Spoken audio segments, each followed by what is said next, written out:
The Mysterious Adventures of Arsène Lupin, Episode 1, The Mirror Room Mystery. Welcome back, Detective. After the philosophical intensity of Lupin's duel with Herlock Sholmes, you might expect our gentleman thief to rest on his laurels, but 1909 brings something entirely new. Lupin isn't just committing crimes anymore, he's solving them. Today's case introduces us to the locked room mystery, that most impossible of puzzles. When a man is murdered in a sealed chamber with no way in or out, and Arsène Lupin is called to investigate rather than perpetrate, what secrets will the mirrors reveal? Picture this: October 1909, the Château de Vélines in rural Normandy. A desperate telegram arrives at one of Lupin's known addresses.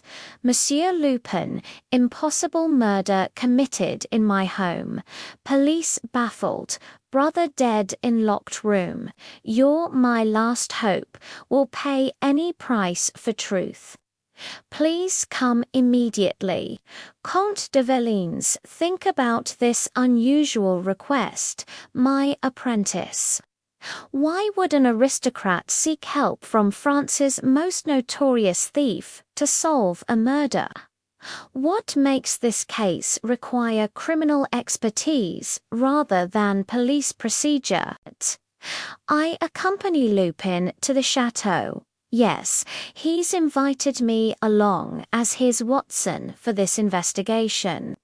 When we arrive, the Comte greets us with barely contained desperation. Thank you for coming, Monsieur Lupin. I know your reputation as a thief, but I also know you have a brilliant mind for impossible situations, and this is impossible. The victim is the Comte's younger brother, Raoul de Vélines, found dead 3 days ago in what the family calls the Mirror Room, a spectacular chamber lined entirely with mirrors on all 4 walls, creating infinite reflections in every direction. My brother was eccentric, the Comte explains as he leads us through the chateau. He designed that room himself, claimed the mirrors helped him think. He'd spend hours there working on his mathematical theories. Here's where the mystery becomes truly baffling. Raoul was found dead on the morning of October 7th, stabbed through the heart with an ornate letter opener. But the mirror room was locked from the inside, a heavy bolt that can only be operated from within the chamber. All 4 walls are solid stone behind the mirrors, no secret passages. The single window is 3 stories up, locked from inside, with no ladder marks or rope traces on the smooth stone wall below. Think carefully, detective. A man alone in a sealed room, dead by violence, with no way for a killer to enter or escape. The classic locked room murder, except this one has an additional layer of impossibility. Let me describe the crime scene as we examine it. The mirror room is approximately 20 feet square, and the effect is genuinely disorienting. Every surface reflects, creating the illusion of infinite space in multiple directions. The victim lies in the center of the floor, letter opener still in his chest, surrounded by his own reflected corpse in dozens of angles. It's disturbing, surreal, like being inside a kaleidoscope of death. Nothing was disturbed, the Comte explains. The door bolt was secured from inside. The window locked. My brother's work papers were on his desk, his teacup half full, as if he'd been working normally and someone simply materialized to kill him. then vanished. The police have investigated for 3 days and found absolutely nothing. No hidden entrances, no traces of an intruder, no explanation for how murder could occur in an unsealed chamber. Lupin circles the room slowly, studying every angle, every reflection. Tell me about your brother's habits, Comte. Who knew he worked in this room? Who had access to the chateau? Who might benefit from his death? The questions are methodical. Detective like Lupin has learned much from his encounters with Sholmes. The Comte provides details. Raoul was a mathematician working on probability theory. No known enemies, modest inheritance that goes to the Comte himself. The chateau staff consists of an elderly butler, 2 housemaids, a cook, and a groundskeeper, all employed for over a decade, all thoroughly investigated by police. Recent visitors include only family members. The Comte's wife, Isabelle, their daughter Sophie, and Raoul's colleague, Professor Dobrek, who came to discuss mathematical research 2 days before the murder. But here's what catches Lupin's attention. You said Raoul designed this room himself. When was it built? The Comte thinks carefully. 5 years ago, shortly after he inherited his portion of the family estate. He hired a local architect named Valmendois to execute his vision. Why does that matter? Lupin's eyes gleam with that familiar spark of understanding, because whoever designed the room might know secrets about its construction that others don't. Tell me, is this Valmendois still alive? The Comte nods. Yes, he lives in the village. But surely, if there were secret passages, the police would have found them. They examined every inch of these walls. Perhaps, Lupin says mysteriously, but they were looking for passages. I'm looking for something else entirely. He approaches one of the mirrored walls, running his fingers along the glass surface, studying not the reflection, but the mirror itself. These are remarkable mirrors, Comte, perfectly clear, no distortion, quite expensive. Where did your brother acquire them? Think about this line of questioning. My apprentice. Why focus on the mirrors themselves, rather than the walls behind them? What could mirrors reveal that walls cannot? Lupin is seeing something we're missing, but what? The Comte explains.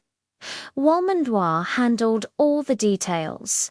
My brother simply gave specifications, perfect mirrors, no flaws, arranged to create maximum reflection.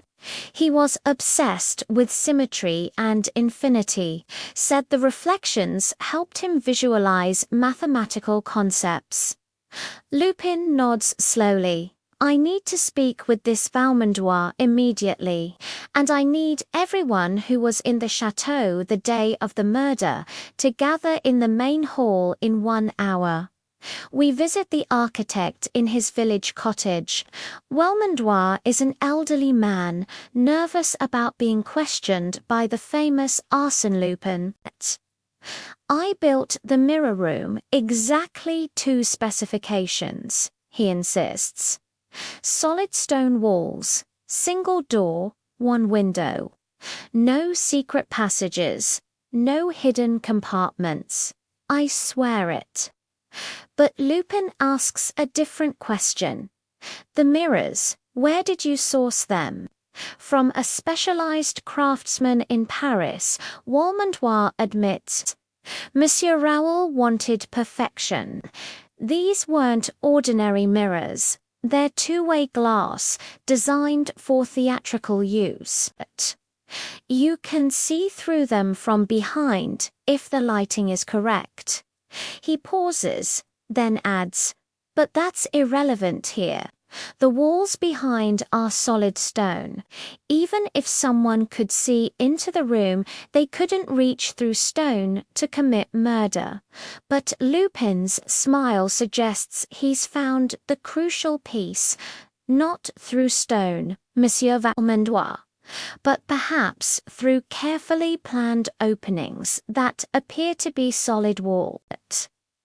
The architect's face goes pale. "I don't understand, ... Double quotes Lupin's voice becomes gentle but firm. "I think you do. Tell me about the modifications you made after the room was completed. The maintenance access you built for adjusting mirrors that were supposedly permanent installations." The truth emerges in fragments.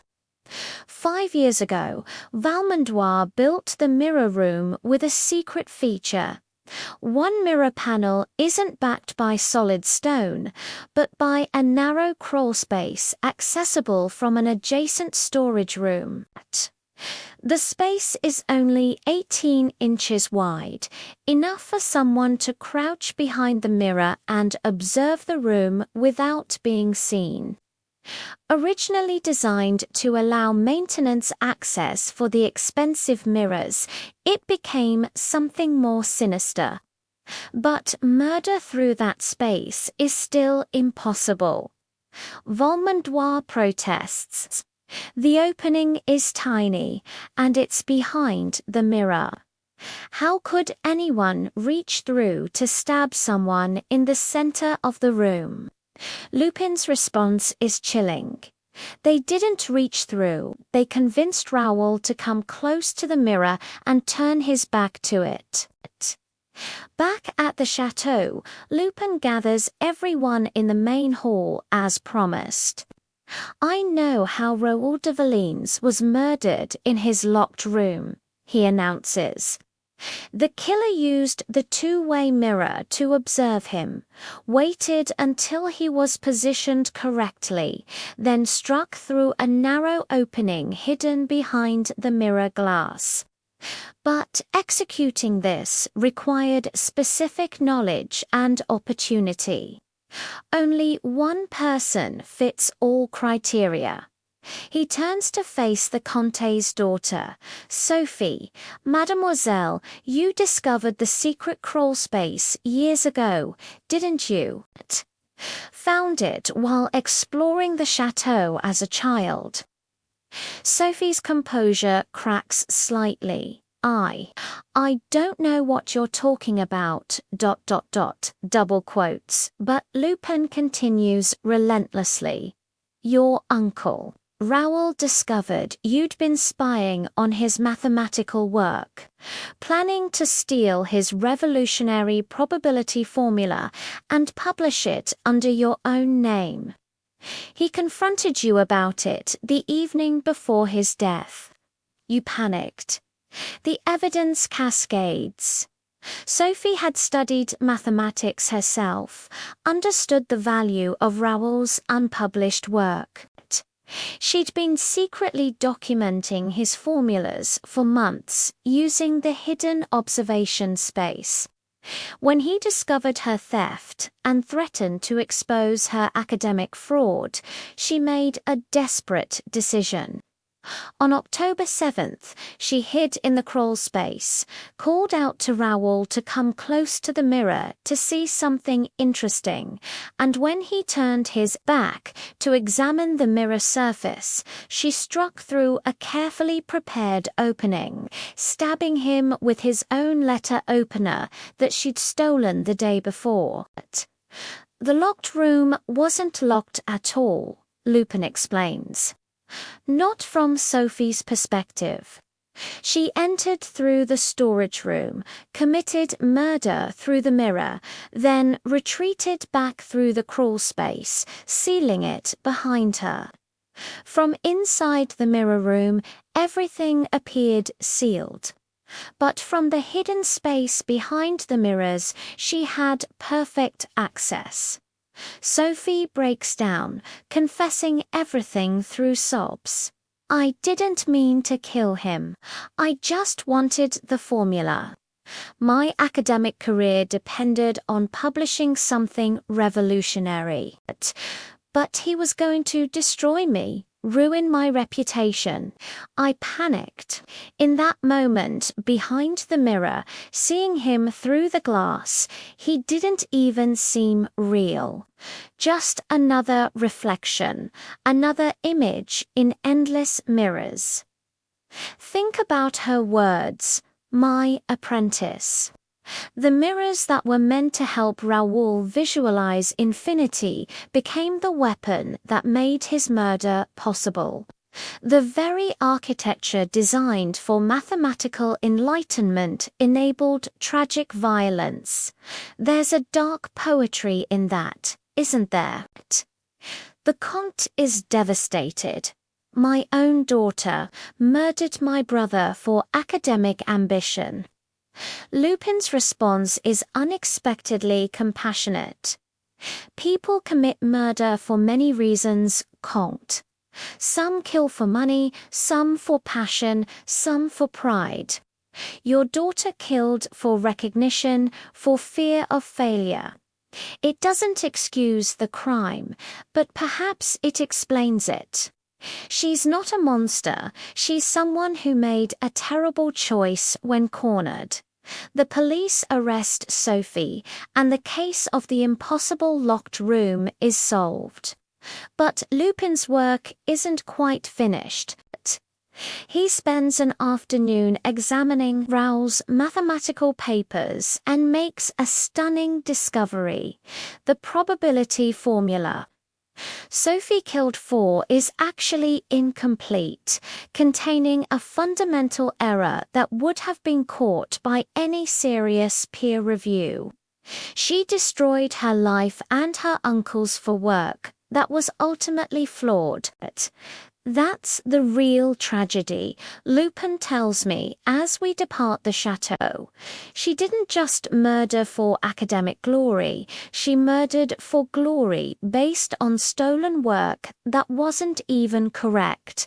If she'd simply waited, let Raoul publish his flawed formula and face its inevitable criticism, she'd still have her freedom and her future.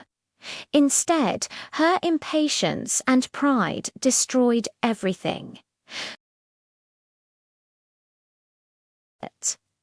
What does this case teach us about the nature of impossible crimes? Often, the impossibility itself is the misdirection. We become so focused on how a sealed room could be penetrated that we forget to question whether it was truly sealed at all. This case marks Lupin's evolution into something beyond mere thief. He's become a detective who solves crimes instead of committing them, though his criminal experience gives him insights conventional detectives lack. He thinks like both criminal and investigator, seeing possibilities others miss because he understands the criminal mind from personal experience. The newspapers report the solution with headlines like "Gentleman Thief Solves Locked Room Murder." Some criticize the police for needing a criminal's help. But Inspector Ganimard, reading the reports, writes a private letter to Lupin. "Well done. I still intend to arrest you someday, but I can admit when criminal expertise achieves what legal methods cannot. The mirror room case would have remained unsolved without your unique perspective." Lupin frames this letter not out of pride, but as evidence that even his adversaries recognize his value beyond theft. He's proving that a brilliant mind can serve justice even while operating outside conventional law. It's a validation he didn't know he needed until he received it. As we travel back to Paris, Lupin is unusually reflective. You know what disturbs me most about this case? Sophie looked at her uncle through those mirrors and saw only an obstacle to remove. The mirrors that were meant to reveal infinite possibilities instead narrowed her vision until murder seemed acceptable. That's the real danger of obsession. It distorts everything until violent solutions appear reasonable. Join me next time for The Man in the Bowler Hat, where a London-style crime arrives in Paris. And Lupin must navigate British criminal methods while avoiding Inspector Ganimard's increasingly sophisticated surveillance. When international crime meets local expertise, the results are never predictable. The game continues, and Lupin's transformation into detective thief creates complications no one anticipated.